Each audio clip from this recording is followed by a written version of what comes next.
कहीं ना कहीं सरकार की पनाह मिल रही है। सरकार की पनाह ना मिली होती तो मैं समझता हूं कि इस प्रकार से इतनी बड़ी घटना को अंजाम देने के बाद ये सब चीजें सामने नहीं आती। और इसका आने का मुख्य कारण है कि हमने इतना गलत कर दिया, इसके बावजूद भी हम स्वाभिमान के साथ नारे लगा रहे हैं। उनको थोड़ा दुख नहीं है कि जिस शहर में 8 पुलिस वाले शहीद हो गए हो, उनके परिवारों पर क्या बीत रही होगी। उनके परिवारों के ऊपर से साया उठ गया, उनके परिवारों के जिम्मेदार लोग थे, वो एक पुलिस उपाधीक्षक थे, 3 सब इंस्पेक्टर थे। इतनी बड़ी घटना होने के बाद लोग जय परशुराम के नारे लगाते हैं या जय श्री राम के नारे लगाते हैं। मैं नारों की बात नहीं कर रहा हूं, लेकिन उनको थोड़ी बहुत शर्म आनी चाहिए, उनको इस प्रकार की बातों पर ध्यान नहीं देना चाहिए। तो गलत व्यक्ति है, एक विकास दुबे की बात नहीं है। गलत व्यक्ति का काम है किसी भी गलत कार्य को अंजाम देना, चाहे वो दलित समुदाय में हो, चाहे वो स्वर्ण समाज में हो, चाहे वो बनिए समाज में हो, किसी भी जाति में हो, किसी भी मजहब में हो, वो जहां भी जाता है वो गलत कार्यों को अंजाम देता है। और गलत व्यक्ति किसी समाज का नहीं हो सकता, किसी देश का नहीं हो सकता, किसी जाति का नहीं हो सकता, किसी मजहब का नहीं हो सकता, किसी समुदाय का नहीं हो सकता। मेरा मानना वही है कि गलत तो गलत है और गलत को उसके किए की सजा मिलना बहुत जरूरी है। आज पूरे देश का माहौल आखिर क्यों बिगड़ रहा है? किसी ऑटो वाले से बात कीजिए, किसी से भी बात कीजिए, सब कहते हैं 2014 से पहले बड़ी सुख शांति पूर्वक जिंदगी हम सब लोग जी रहे थे। आज क्या हो गया? आज कहीं ना कहीं सरकार कोरोना वायरस के आड़ में अपनी पार्टियों का निर्माण कर रही है और अपने पार्टियों कार्यालय तो बना रही है, कहीं एलसीडी बांट रही है, कहीं कुछ कर रही है, लेकिन आज जो लाखों करोड़ों जनता बेरोजगार है उस पर उस सरकार का आज भी ध्यान नहीं है। नौकरी देने की बजाय नौकरी छीनने की बात की जाती है। उत्तर प्रदेश पुलिस यानी खास तौर पर कानपुर जो जिला है, कानपुर देहात है, उसमें एक मामला ऐसा सामने आया कि विकास दुबे नाम का व्यक्ति है जिसके ऊपर 60 से अधिक आपराधिक मामले हैं। इतना ही नहीं, वो व्यक्ति एक तो अब तक बचता रहा और जब पुलिस कर्मियों ने उसको किसी की शिकायत पर, जब किसी ने शिकायत दर्ज कराई तो पुलिस जब दबिश डालने गई तो उसने पुलिस को रोकने के लिए रास्ते में जेवीसी तक लगा दी ताकि पुलिस गांव में किसी भी प्रकार से प्रवेश ना कर सके। आखिर पुलिस ने उस जेवीसी को हटाते हुए और अपने अलग तरीके से रास्ता का इस्तेमाल करते हुए गांवों में उन्होंने दाखिल कर दिया। जैसे ही गांव में जो लोग थे विकास दुबे के पक्ष के लोग, जब उन्होंने देखा कि पुलिस हमारे पास आ रही है तो उन्होंने ये देखते ही हुए उन्होंने मोर्चा संभाला और उन्होंने फायरिंग करना शुरू किया, जिसमें हमारे 8 पुलिसकर्मी, जिसमें एक पुलिस उपाधीक्षक, 3 सब इंस्पेक्टर, 1 एसओ और भी उसमें कर्मचारी हैं, टोटल 8 लोग हमारे उसमें जो 8 पुलिसकर्मी थे वो शहीद हुए और 9 पुलिस अधिकारी कर्मचारी बुरी तरह से घायल हुए। आखिर ऐसा आज हमें क्यों देखने को मिल रहा है कि जिसके ऊपर 8 अपराध हो यानी 60 से ज्यादा अपराध हो और जिस केस में 8 पुलिस वालों की जान चली जाए, जो शहीद हो जाएं और उसके बाद भी 9 पुलिस वाले बुरी तरह से लथपथ होकर के बेहोश हो जाएं और वो भी बुरी हालत से, शायद उनमें से भी मैं समझता हूं एक आदमी की जान ना चलेगी हो, ना जाए तो अच्छी बात है। आखिर ऐसा क्यों देखने को मिल रहा है? काश अगर यही घटना को अंजाम देने वाला कोई मुस्लिम समुदाय का व्यक्ति होता, अगर इसी घटना को अंजाम देने वाला कोई बौद्ध समुदाय का व्यक्ति होता, कोई सिख समुदाय का व्यक्ति होता, कोई जैन समुदाय का व्यक्ति होता, यहां तक कि कोई माइनॉरिटी समुदाय में से होता, तो मैं समझता हूं आज हमारे देश के जो बड़े बड़े साधु संत हैं, बड़े बड़े ठेकेदार हैं, जो आए दिन छोटी छोटी बातों पर टीवी पर बयान देने आ जाते हैं, उल्टे सीधे भड़काऊ भाषण देने आ जाते हैं, वो आज इसको देशव्यापी मुद्दा बनाकर पेश कर देते और अब तक सरकार का घेराव कर दिया जाता। लेकिन अभी तक मैं समझता हूं कोई कार्रवाई हुई होगी तो मैं कह नहीं सकता, लेकिन अभी तक तो मेरी जानकारी में ऐसा नहीं आया कि जो 8 पुलिस कर्मचारी शहीद हुए हैं उनके बारे में क्या कहा या जिन्होंने इस घटना को अंजाम दिया है उस पर क्या आगे कानूनी कार्रवाई की जाएगी। तो ऐसी कोई घटना केंद्र सरकार की तरफ से या उसकी तरफ से ऐसा वाक्य हमारे सामने नहीं आया, लेकिन हम ये देख रहे हैं कि जिसके ऊपर सरकार का हाथ हो, जिसके ऊपर पार्टियों का हाथ हो, जिसके ऊपर उत्तर प्रदेश सरकार का हाथ हो, केंद्र सरकार का हाथ हो और विशेष तौर पर उसका नाम विकास दुबे हो, तो क्या उसके खिलाफ कोई बड़े पैमाने पर कानूनी कार्रवाई की जा सकती है? कौन करेगा?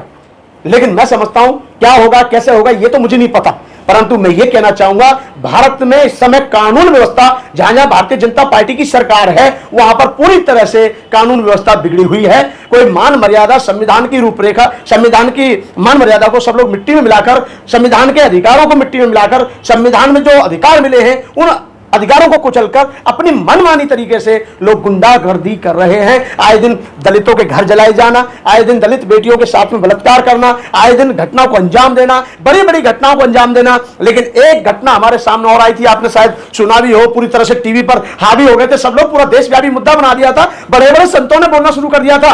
राष्ट्रीय 2 संतों का नाम उनमें आया। राष्ट्रीय 2 संत नहीं थे, राष्ट्रीय 2 संत थे। उनको राष्ट्रीय संत की उपाधि से कहा गया था।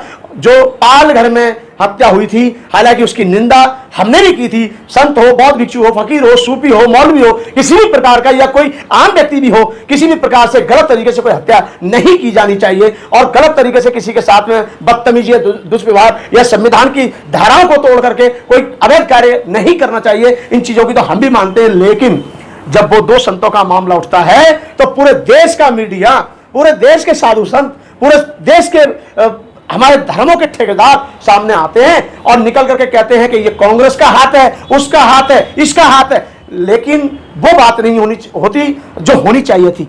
और आज जब 8 पुलिस वाले शहीद हों, चाहे हमारे देश में शहीद सेना का व्यक्ति हो जो हमारे सीमाओं की रक्षा करते हैं, जिनकी रक्षा के उसमें हम लोग संरक्षण में रहते हैं सुरक्षित, चाहे वो शहीद हो, चाहे हमारे सिविल पुलिस का नौजवान शहीद हो, शहीद तो शहीद ही है। और ऐसे शहीद परिवारों के लिए हमारी पूरी सहानुभूति है। बड़े दुख की बात है कि आज उनके परिवारों में से उनका साया उठ गया। और मैं समझता हूं कि उन 8 पुलिस वालों को, उनके परिवार वालों को न्याय भी मिलना चाहिए और जिन्होंने इस बड़ी घटना को अंजाम दिया है उन पर सख्त से सख्त कार्रवाई उत्तर प्रदेश सरकार को जल्द से जल्द करनी चाहिए। और की है तो बहुत अच्छी बात है, उत्तर प्रदेश सरकार बधाई के पात्र हो सकती है। अगर नहीं की है तो मैं अपील करूंगा, मैं उम्मीद करता हूं उत्तर प्रदेश सरकार से, केंद्र सरकार से कि उस पर सख्त से सख्त कानूनी कार्रवाई की जाए। आज पूरे देश का माहौल आखिर क्यों बिगड़ रहा है?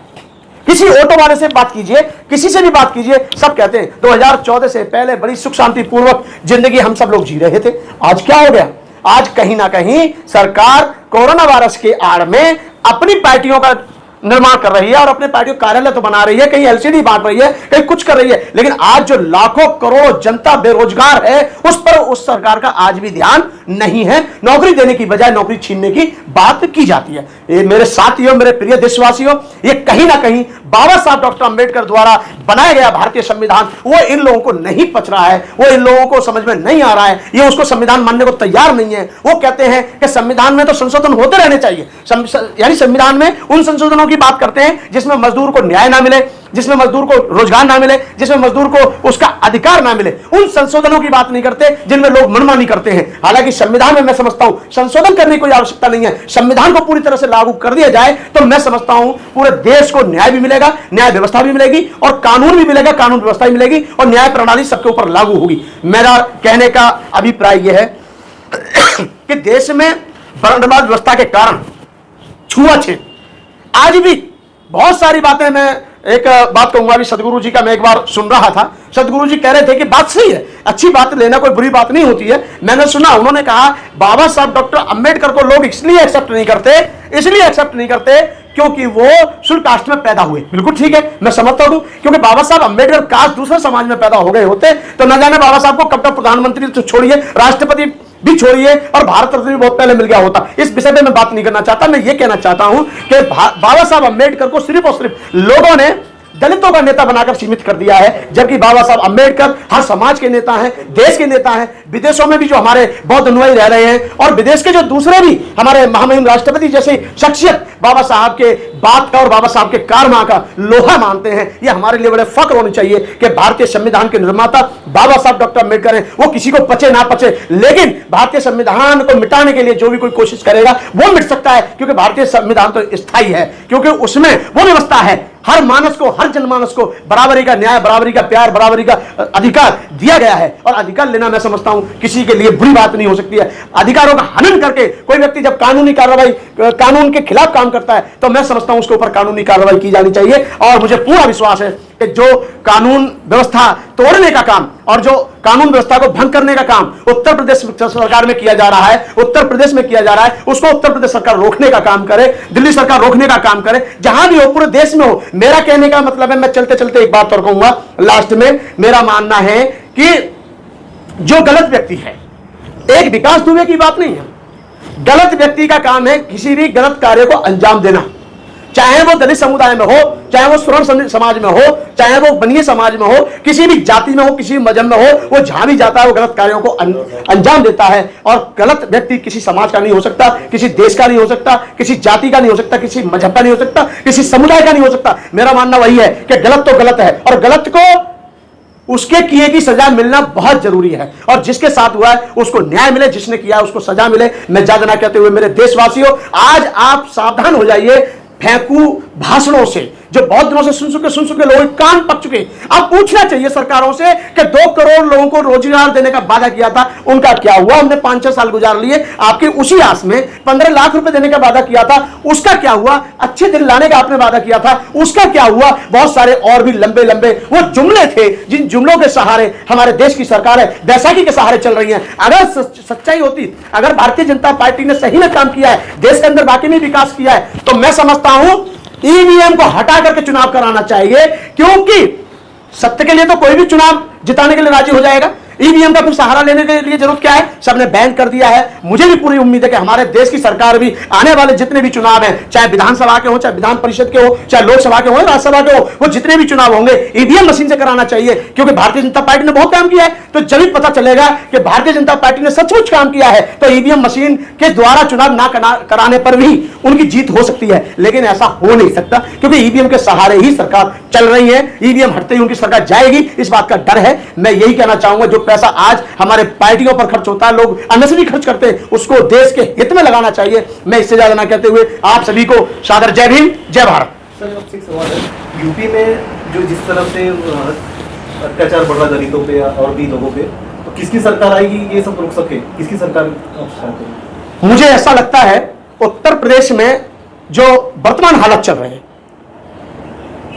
कुछ साल पहले 2007 से 2012 तक आदरणीय बहन कुमारी मायावती जी की सरकार रही। कानून व्यवस्था का लोहा माना जाता है बहन कुमारी मायावती जी को। कानून व्यवस्था के मामले में, यानी लॉ एंड ऑर्डर के मामले में बहन जी को लोहा माना जाता है, और उनसे प्रेरणा लेकर के और राज्य के मुख्यमंत्री भी अपने अपने राज्यों में कानून व्यवस्था बनाने की बात करते हैं। उसके बाद उत्तर प्रदेश में माननीय अखिलेश कुमार जी की सरकार आई, अखिलेश यादव जी की। उन्होंने जहां तक काम करना था किया, लेकिन वर्तमान के हालातों को देखते हुए जो वर्तमान में सरकार चल रही है, आम जनता दुखी है, जनमानस दुखी है, और आम जनता की स्थिति को देखते हुए आने वाली सरकार 2022 में कहीं ना कहीं हो सकता है सपा बसपा का गठबंधन हो, ये कहा नहीं जा सकता, लेकिन ये कहूंगा मैं कि बहुजन समाज की ही सरकार होगी कहीं ना कहीं। या तो अखिलेश कुमार यादव जी मुख्यमंत्री हो सकते हैं, यानी बहन कुमारी मायावती जी मुख्यमंत्री के रूप में दोबारा से आ सकती है। एक सवाल और आपसे, अभी हम सोशल मीडिया में देख रहे हैं 8 पुलिस वालों की हत्या पे कुछ लोग असामाजिक तत्व जश्न मना रहे हैं, जय परशुराम इस टाइप से पोस्ट कर रहे हैं, या गोडसेवाड़ जिंदाबाद, इस तरह से कुछ सोशल मीडिया पे चल रहा था। आपको क्या कहना है ऐसे लोगों? कहीं ना कहीं सरकार की पनाह मिल रही है। सरकार की पनाह ना मिली होती तो मैं समझता हूं कि इस प्रकार से इतनी बड़ी घटना को अंजाम देने के बाद ये सब चीजें सामने नहीं आती। और इसका आने का मुख्य कारण है कि हमने इतना गलत कर दिया, इसके बावजूद भी हम स्वाभिमान के साथ नारे लगा रहे हैं। उनको थोड़ा दुख नहीं है कि जिस शहर में 8 पुलिस वाले शहीद हो गए हो, उनके परिवारों पर क्या बीत रही होगी? उनके परिवारों के ऊपर से साया उठ गया, उनके परिवारों के जिम्मेदार लोग थे। वो एक पुलिस उपाधीक्षक थे, 3 सब इंस्पेक्टर थे, उसमें यानी सिपाही भी रहे हैं, और उसमें एक थानाध्यक्ष भी थे। इतनी बड़ी घटना होने के बाद लोग जय परशुराम के नारे लगाते हैं या जय श्री राम के नारे लगाते हैं। मैं नारों की बात नहीं कर रहा हूं, लेकिन उनको थोड़ी बहुत शर्म आनी चाहिए, उनको इस प्रकार की बातों पर ध्यान नहीं देना चाहिए।